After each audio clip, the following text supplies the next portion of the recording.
Yeah, hey everyone, Jesse Olive here again. I am a sales and marketing professional with about 25 years of experience, dating all the way back to my very first position, building websites and interfacing with SEO, digital marketing professionals, um, mostly in the form of search engine optimization and working with sales to help promote our services as a company, sitting in on sales meetings and things like that, learning how that business is done. And I've done a lot since then, and I've kind of come up with some programs and some tips that I've submitted a couple videos about recently. And I blog a little bit too if you want to check out jesseolive.com and visit the blog tab. That being said, this video really it's not a how-to. It's really more of it's just a recording at the end of the day. And it addresses something I've experienced really more as of late, when I have been, sitting down with stakeholders for businesses, discussing the direction they want to go with their companies. And I've noticed a pattern in this misconception that basically anyone can outsource, right?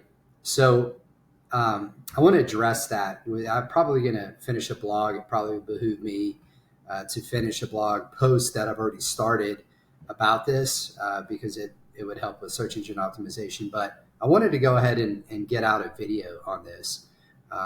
So I really like this format.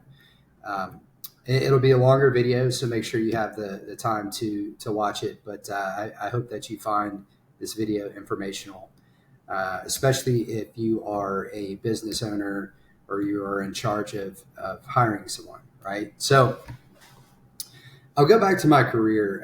Like I said, I started out with the web designer position. When I graduated and I moved into entrepreneurship pretty quickly, I did a lot of the same things, but then I expanded my service offerings because I also had graphic design experience. So the web-centric branding company that I worked with, really, they didn't get into that type of thing so much. So right away, I kind of added my own touch to my business, but it was still very similar. Another thing that I did is, this was back before WordPress and all these content management systems existed. So I started selling, while outsourcing development, in the form of basically offering content management systems to companies. Because back then, a lot of the web development companies, you were lucky to actually have a professional designer and a developer building these websites. But they certainly didn't have that agency approach where they, managed your brand and actually wrote your content and did various things like that, especially the smaller agencies. So I found with my first position that we often were waiting on, clients to actually submit the content to us so we could plug it into the website and finish it, which delayed the project completion date and delayed us getting paid and them getting their website, right? Because sometimes their priorities would change. They'd be all excited to get this new website. And then when it came down to the point where they had to do some additional work, it would stall things. So I also offered up the idea to enter into contracts where we required half up front, half on the end. I carried that over to my business. And so that ensured we got paid enough to get started working. But then also we didn't get paid until we delivered the product or service that we were paid to do. But anyways, it was a kind of a unique offering that a lot of web design and development companies were not offering at the time, which got me in the door with some pretty big name companies. I also offered Flash. That's something I picked up myself. And so, that was a short-lived technology, but back when it was new, it was the thing. And so I offered that as well. The reason I go through my experience, and that's just, the first 11 years of it, is really to kind of set the tone that I've done the work, right? So towards the end of that business, I taught myself search engine optimization. I had a long-standing client that was an internist in Charlotte, North Carolina, who brought me into multiple projects, and I learned search engine optimization and was able to get them in the upper part of the first page for the keyword search term Charlotte doctor, and that's where I started, which is a mild success, but it was still a success nonetheless, and especially for a first try. So that's when I started learning digital marketing, and then the recession forced me to close my doors. So I ended up moving into working clients, kind of a short period where I worked as a contractor, and then quickly moved into working client side, where I picked up email marketing, started getting into online demos and building decks, uh, more sales. I did all the sales with my own business, but so more sales, more analytics. Eventually ended up as a vice president for a behavioral health umbrella company that owned a publishing company. They had a real estate model, and then they had a treatment center as well. So continue to build my skill set, even though I was a VP. We were a lean and mean team, so it was sort of a hybrid role. I was actually a manager of various disciplines, which was everything I just said: the graphic design, the website design, website management, analytics, but and then email marketing. But then I got into social media and then Google Ads as well, and was very effective throughout those 3.5 years. I received a promotion, and really the list goes on there. Okay, so there was a few instances in there. I found as I grew that even though I was effective doing most of the work myself, like at the Behavioral Health Center, I wrote a lot of content. I wrote blog posts, I wrote email content, website content, but it certainly was helpful to have access to a publishing company where we had proprietary rights to all of these books, right? So I did most of everything myself, but not all of it, right? And so as I navigated the positions that would follow that, I found myself in different scenarios where I had access to more resources, whether or not they were in-house or they were outsourced.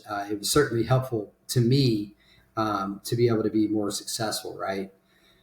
So I get that a lot of that comes with budget, but just because a company doesn't have the budget doesn't mean that they should frown on the idea of outsourcing per se, deem it as ineffective, or expect to get the same results that outsourcing could get them if they had one person in house. Now they could build a team in house, but and so they shouldn't necessarily expect that. I mean, you get what you pay for. You pay to play in really any game that you're in, right? So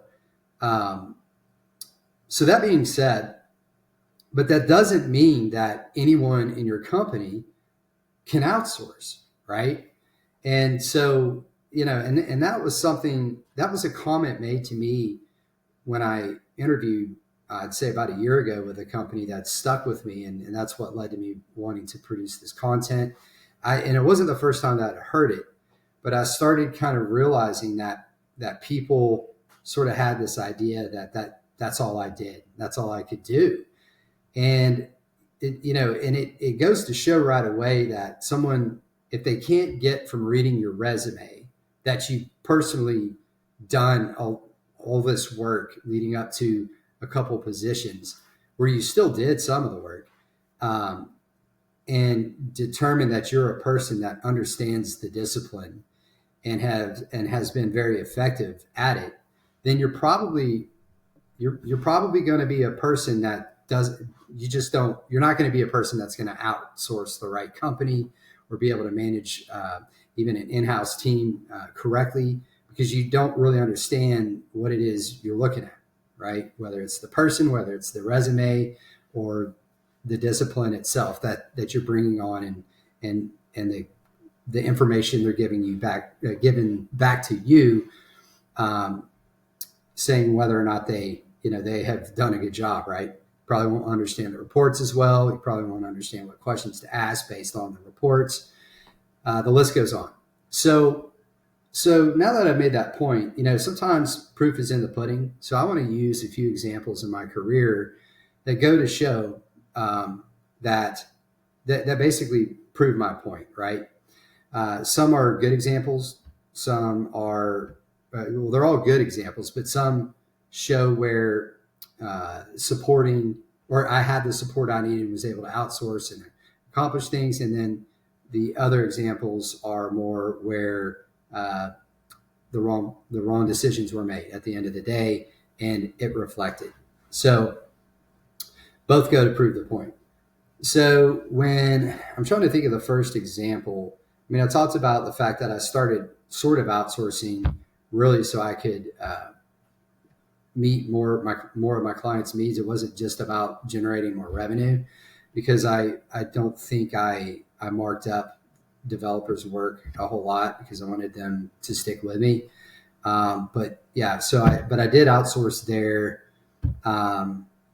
But that is a good example of where we were able to meet a client's needs completely and prevent them from going in another direction by offering up a unique value proposition that only happened through outsourcing. Otherwise, I wouldn't have offered those services. I wasn't a programmer, right? So they still got the front end and all the design and the latest tech and whatever, but they also got these content management systems that save them money in the long run. So that's a good example of where I really started kind of getting, as I said, familiar with outsourcing and getting into that. But I think probably the first example of an employer is after about 3 years of working with a company, I was asked to write a strategic business plan.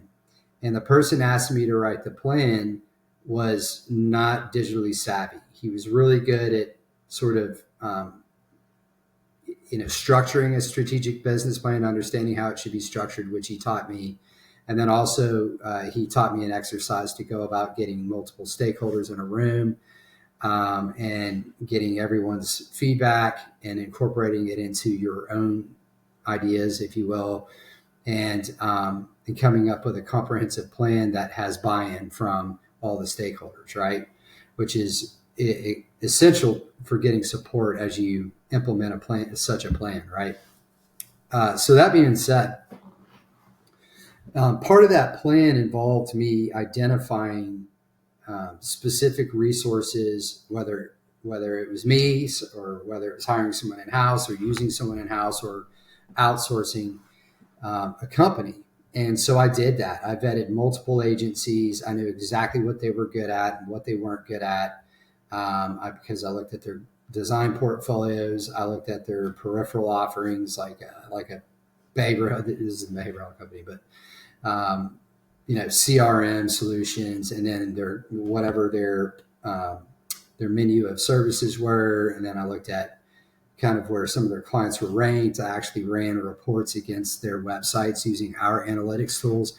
I knew what they were good at and what they weren't good at. And there was this one agency that was playing the political route, and they were trying to finagle their way into into all this business. And they wanted to wrap their arms around everything, when the reality was I identified them basically for their search engine optimization capabilities. And so there ended up being a meeting without me involved. And I was, the person who had overseen their marketing efforts for a long time. And to me, that was the writing on the wall for me, as far as, I started realizing like, wow, they hired me as their subject matter expert. I was the VP, and they weren't including me in this meeting. And come to find out, they did. They actually got the company to come in and sort of assume all responsibilities. And so I was lucky enough to have an employer who I hated. They had employed me once before. It was the very first company to hire me out of owning a business. They were in real estate. They had a tech company, and they were also owned a brokerage. They hired me back um, because they had to let me go due to the economy in the first place. So they hired me back to really complete some specific projects and then see where it would go after that, right? And so I just, these people did things really well. They were super successful. I love the real estate world. Um, they were willing to pay me more, and it was just a really good position. I liked a lot of the people that worked there, and I liked the owners. So I jumped ship, right? So I always keep tabs on, what happens with the work that I did and who assumed it after I was there. And so I stayed in touch with probably the guy I had the most synergy with at that company. And he basically, and he was in the know as far as what goes on there. And he told me, he said, the company that came in and took over everything, the only thing they were good at was search engine optimization. And I was like, well, there you go. And he said they weren't even, that, he was like, they weren't great at that. Well, the thing about that was, so sometimes when you hire agencies, they're not going all out. Some of them aren't going all out and doing everything they possibly can. It all depends on how much you're paying them. But then they get you to buy a lot more, so you're only willing to put a certain amount into certain things when you need to be putting more into that certain thing. And so they kind of spread you thin across all their services, and they make more money and offer you less value. But really, it takes someone who can manage a vendor.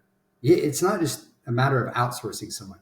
You have to manage them. You have to understand what it is they need to be doing, and you have to be able to bookmark exactly what it is they told you, and come from be a representative of your company and holding them accountable to what they've said and making sure everyone's on the same page, right?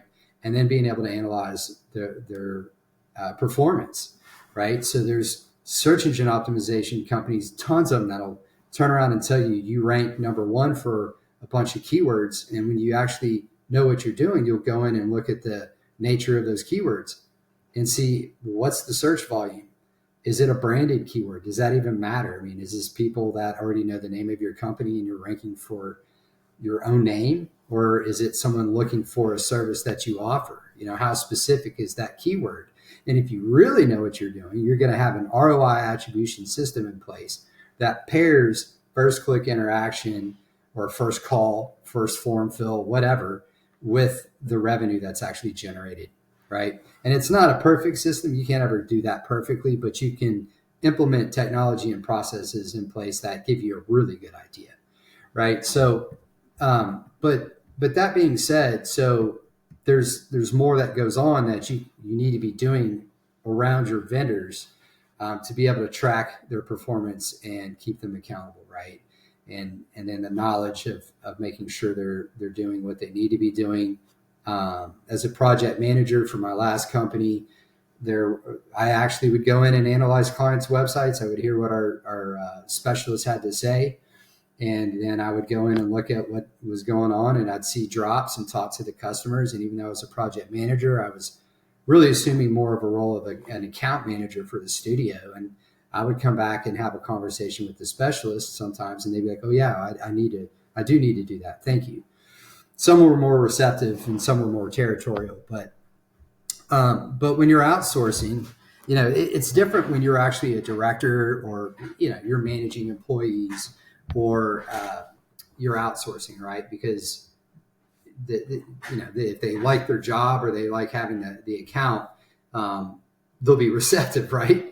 So, but you have to have someone in place that knows how to speak their language, knows how to call bluffs, and just really can. It's not always about a bluff. They could just be doing the wrong thing, or they could be doing more of something or something different or what have you, right? Because then you get into that person not just understanding all the disciplines that they're outsourcing or hiring in-house. You need someone that can talk to you in your language, talking about revenue and go to market, like which products or services do you want to go to market to, especially in the small business world, because you're often having to make decisions about your budget. These large corporations, they want to push whatever, and go to market. And I'm sure there's some discretion involved, but with small businesses, that discretion is much more common because the budget is only so big, and it may make total sense to go real heavy at one thing or a couple things, and then kind of, once you get that return on investment going, reinvesting in some lower tier, lower priority items, right? So that being said, that was an example of where I had something, I had an idea of what I wanted to do. We had already gotten so far with the work that I had done, using my own work, and then, like I said, or content from a publishing company, and utilizing some in-house people to do things I was already doing, but just to help, add anchor tags to text and title tags and to images and just everything else, based on best practices that I taught them. So I got a little more help over time, but for a while I was doing it for years myself. Had them ranked nationally. I'd saved a lot of money with their Google ads. I had proven that the Google ads were highly effective through analyzing the revenue line from the year before and imposing the spend line of Google ads the year before.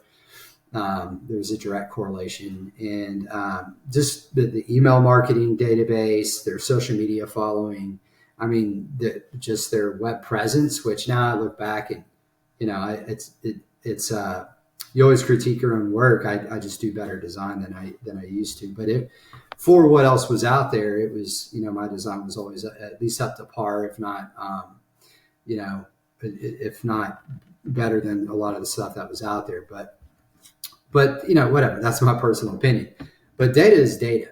And so, the call numbers were up, the inquiries were up, the website traffic was up, the leads were up, the rankings were up considerably. Just the list goes on, right? Following was up, impressions, branded impressions were up, all of that stuff, right? So the next position that I mentioned that I took is there's another good example there where I worked alongside a really talented leadership team. And this is a position that I look over my shoulder at, and I just wish it had gone longer. I wish I was still there sometimes, but I really like the people I worked with. I really liked real estate. I like the environment. I like the people I worked for. But boy, you talk about a high pressure situation, which I was not the most accustomed to. I've been in some high pressure situations, but this was another level, because I was asked to go around and speak to very successful real estate moguls and represent technology and implement first of a kind programs and work underneath a guy that's was no joke. He was a member of a large office group in his franchise, and so that's it was just another level. But I did a good job there, and with the projects that I was assigned to. And one of those projects required me, we basically looked at all this new stuff, right? I don't want to get into give away industry secrets or trade secrets, but we looked into a lot of things that were new to the market and state of the art, this and that. And it was just this abundance of stuff out there because there was this new trend in that space. And we wanted to implement a program that would offer support to the agents in numerous ways. And I was lucky because I had access to corporate consultants who would consult franchises. And I talked to a guy about how he, back in the day, ran a brokerage in one of the most competitive states in the United States. And during that time, and how he just did this one thing for the most part for his agents. And he said he just blew the doors off of people doing it that way. So we took the modern version of that and created this very, very well thought out program, but it was using a specific vendor that a lot of the agents already used. And so when I was working with this vendor, I mean, I would be on the phone with them for hours, really trying to coach them through, because while I wasn't a programmer, I had been around programming for quite some time, and I did spend 3 years in computer science before I wanted to get a little more creative with the digital stuff. That's why this world is perfect for me. But regardless, I really, it wasn't to me rocket scientist, but you had to kind of have sort of an architecture or a model in place of where, how these pieces would work and where they would pull from as far as the data goes. So I had to understand these big data feeds and what fields were in those feeds, and then really coach them through their programming, um, their their program to pull from these data sources, and put it into a piece dynamically, um, at a bulk, at a bulk level. So, anyways, I I coached this vendor through, creating this solution that, to my understanding, is still used to this day. But why this is a good example is there was a point at which my understanding was they tried to go with someone else, and it didn't work out. I don't know all the ins and outs, but it just didn't work out. Okay. And so they went back to the thing that I had put into place in the first place. And I'm kind of sometimes curious about what those conversations looked like. But regardless, it works for them. And, you can't ever say without being there. But considering I coached that first company through kind of how to go about it, um, I think it's safe to say I might have been able to help the broker, avoid some issues with the new person, um, as if they had come back to me and said, "Hey, look, you know, good job on this one thing, but there's a reason we want to go this other direction. We want to kind of help. We want you to manage this project, right?" So, because I'm pretty good at exercising discretion and critical thinking skills, and really understanding how things work. I want to understand how things work, and just I don't want to just say okay and trust that a person is just telling me the truth, or pretend that I understand, and just say okay, go ahead, and make emotional decisions. I like to see it and know how it's going to work. So I'm a person that will pin a vendor down and really understand how it is they go about what they're doing and ask these questions, right? Be a pain in the butt. But I'm also, but that's an important thing. A lot of business is about relationships. And so having the tact to be able to get that kind of thing done, but also be liked by your vendors, and, understanding how to build a good relationship with them is also very important as well, right? So, anyways, that's another example where, I think, my value was, as far as outsourcing stuff to people, even in places where I haven't done the work. Um, it's something that clearly something fell through after that when I wasn't there, right? And so that's a good example. Um, I'm jumping around in my career. I'm trying to go in chronological order, but I'm skipping positions. I will say this: I worked for an ad agency who, it was very small, and it still is, but it had grown into 3 different size buildings, 4 now. I say 1, 2. They're in their 3rd building since I worked there. I got them into 2 other buildings with my programs and my growth strategy, but they kept going, and now they're in another place. I know that he always kind of had his eye on and wanted to work out of. But that being said, we discussed a lot about outsourcing, and he had just had bad experiences. He was wanting to build an internal team, and I understood that, but I also understood the commitment and the risk and the limitations of, which is part of the risk of actually, bringing people in house when you know that there's other parties out there that you can outsource to, that are built for that. I mean, that's, It's called white labeling. And so they're built to for them to just fulfill certain things and work underneath your brand. And all of their operations are already set. The pricing, yeah, it's going to be more expensive most likely than hiring someone in house. But at the same time, what I explained to him is that we could scale because we were going to start selling, right? And he was really smart because he taught me on implementing new programs, but then offering those to your existing client base first without necessarily coming in and trying to get all these new clients. And so that's what we did.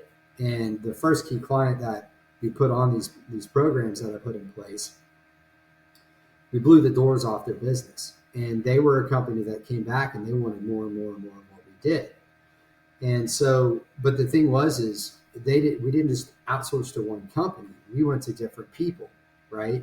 And then we did some of the work in house. I mean, I actually won some Google Ads campaigns from this like nationally recognized provider in the industry of their client. I don't want to give away information. And I won the business from them and then started new campaigns and outperformed them. But I needed fulfillment because my boss knew. He was like, your value's up here, and I need someone that understands all this other stuff and I hate saying up here, but your value's over here, and then and you can do all these things, but if I have you do all these things, I'm not going to be able to utilize this value, and I don't have anybody in this company that has this value, right? And so so we came up with some different ways to fulfill those different services. And then with the plan, ultimately, to once we got these companies up and running and doing very well, we would look at coming back. And we did hire in-house in some places too. But we would look at coming back and analyzing those margins and seeing where we felt confident we might be able to get the same performance, but at the same time, increase margins by bringing someone in-house, right? And so those decisions, if those decisions have been made, that's post my working there. But the point so it took me to identify, first of all, talk about how that works, talk about the concept of scalability to this business owner, to win his trust, which I miss. It's another place I miss, another person I miss working for, but to win his trust, and then actually to find the right people to do the work, and then measure the work, because it's another place I implemented an ROI attribution system at, and then really, sort of play conductor, and then pivot, and then sell to other clients, and then put them on these same programs, and then sort of be conducting these different, I hate to say macro project because this is a small business, but it wasn't just an SEO project over here or just a pay-per-click program over here. It was integrated and comprehensive marketing. So, and we killed it for our clients. I'm sure he still does. But that being said, that's an example where outsourcing worked, but it took the right person to be able to plug into areas where they weren't outsourcing, or we weren't outsourcing, if not initially alongside other providers, and then to manage those providers, right? So, and then we were able to scale. We were able to focus on sales. And so that's another example of where that just proves my point. Now, this last example, and there's others throughout my career, but I don't want to go through every example because I think 3 is enough for people to maybe consider some points that I'm saying, and maybe help them make the right business decisions and understand what it takes. Sometimes depending on what you want. And before I give the last example, I'll just use an analogy that I've used recently in an interview. And because a lot of people have and want to hire me because I have this broad skill set, and then sort of have this idea that I'm going to be able to do all these different things and get the exact same results as if some of this stuff was outsourced. Um, so the analogy I like to use is if you wanted someone to build your house, would you, and you needed it built in a realistic amount of time because you wanted to be in it. Most people, what do? Well, if they're not actually buying a house that's pre-built, they'll go to a contractor, right? And that contractor will manage everyone. And then if they're trying to save a little money, they'll probably go to a contractor that will do some of the work, but at the same time brings in other teams that specialize in certain things, right? And so they're lucky to find that person that can do a little bit of both. It's what my parents did when they remodeled their house. Um, but at the end of the day, you know, if they go and find that person and say, no, we know that you can outsource or whatever, we want you to do it all yourself, that house is not going to be built as fast. So that's why I say it depends on what you want. I mean, I'm a guy where if a company wanted me to manage pretty much everything, I could do it. But, there'd have to be a plan in place first that we all agreed on how things would go, because sometimes you get into organizations and they'll throw you curveballs and say, oh, by the way, we have this big initiative we want you to focus on, even though we wanted you for all this other stuff. And then it's like, well, you got to set expectations up front, right, before you take something like that. But for the employers, as far as employers or business owners go, that's something to consider. And some people, they just make the decision, well, let's just hire an ad agency. Well, in the small business world, I've seen a lot of people get taken. It's why it's hard to convince a lot of small business owners to even get into the digital world or what have you, still to this day, because they've been burned. They finally decided they would try something, but they got what they paid for at the end of the day, and they got burned. And then you have some companies that, they just outsource everything completely, and they don't want anyone in-house. And so they're spending a lot more money than they necessarily have to because the agency is expensive, or things like what I mentioned before are happening. And then agencies sometimes do a very good job. But like I said, they're typically, they typically cost you more. So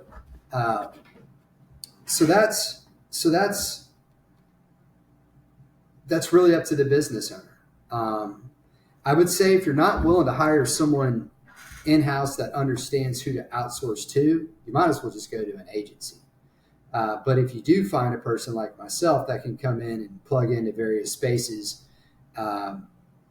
you may want to consider that, because they may be able to just outsource part of the work and then do other work. Or you may, if you have the capital, which I highly recommend, because I've learned that a lot of small businesses have access to a lot more capital than I think some people believe small businesses have. If you really want to be sure that you are doing it the right and most aggressive and scalable way, you definitely want to have that person like myself on board, and then allow them to outsource where work needs to be outsourced, or manage an agency, and then utilize maybe some of their other high-level skills, right? Because I also get into things like system integrations, process automation, sales and marketing operations, branding, different things like that, right? So this last example it's great. It's the very first thing I talked about, was the interview that I had where a person had said, anyone could outsource. Well, when I came into that interview, I did some homework, and for some reason the salesperson didn't even show up for the first interview. And so I got to sit down with the owner of the company, who I really like. And he seemed, he was a little bit, we didn't get in, they brought me back in later, but we didn't really get into the nuts and bolts as much as far as on his end. But we had a brief conversation. We got into my reports, and I was able to show him that their website was lagging. They weren't doing very well in their rankings. Just multiple things, from really a glance, almost from a digital marketer's perspective, that they needed to improve. Plus the website, the aesthetics of it, and just the storytelling and everything else, it had a lot, just it needed a lot of work, and there was a lot of areas. The way I like to position it is there were a lot of opportunities for me to come in and help them. But come to find out, there was some sort of dynamic where they were tied to this company they were outsourcing, and I didn't really find that out. Well, that was reiterated. They brought me back in. For some reason, I wasn't their first choice. They called me back. I came back in, and this time the young sales guy was in there, and that's when he made the comment. This is exact. I pulled out of the interview because of this comment when he just said anyone can outsource, and I was sitting there and I was like, that's just. And then there was a comment about friction between sales and marketing, and I was like, okay, there's something going on. There's something that's been going on here. And so I pulled out. The interview was done. I felt at first that there might have been some synergy, and I started kind of processing everything. And I was like, this isn't for me. I feel like if you're recruiting someone, you want to make them feel like you want them, right? You're trying to get them to work for you. And if you make them feel otherwise, if they're confident, they're not going to want to work for you, because they know what they can do. If they're desperate, they're going to take poor treatment and or just kind of a negative process and try to sell themselves into something that, so that's kind of where I've been in my career is trying to find company, because I know I've interviewed with many companies out there, and I've turned down companies in San Francisco and Toledo where I was on fourth interviews. One company wanted me to fly up there and just they wanted to show me the city. And I should have probably taken that position in hindsight, but regardless, I wasn't ready to move, not to that area, and so I backed out. And but I still will forever remember just how professional and how real the people were that I talked to. Because you could tell they were about relationships, and so people are different. There's people who are successful and have all sorts of different people are successful with all sorts of different approaches. But at the end of the day, what I can tell you is, regardless of that whoever chose that company didn't clearly know how to outsource or who to outsource to, because they chose a company that was doing a bad job in the first place. And if they didn't realize that, they wouldn't have been looking for someone to come in and do some of this work and manage that vendor, right? So just something I would throw out there. I think you got to be very careful to just assume people can outsource. The CMO role was becoming bloated with people who sort of they were excellent salespeople and they sold their way to the top. You've seen a lot of senior VPs become in sales become a CMO at some point in their career. And a lot of people were getting into these roles and then just outsourcing everything to ad agencies and large corporations. It's been a trend. Started taking notice of that, and that's where this CGO, Chief Growth Officer movement came from, really. And my whole response to that is why create a different, a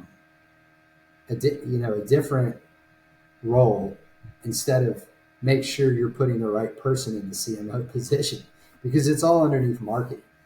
The CGO, some of the things they were finding is that a lot of CMOs didn't really understand a lot of the financial aspects of business. So they were ideas, visionaries, salespeople, branding and all of that, but they didn't really understand financials. That's what I've read. And so they started looking for people with a broader knowledge. So anyways, just some things to consider. And I appreciate your time and listening to this video. Have a good day.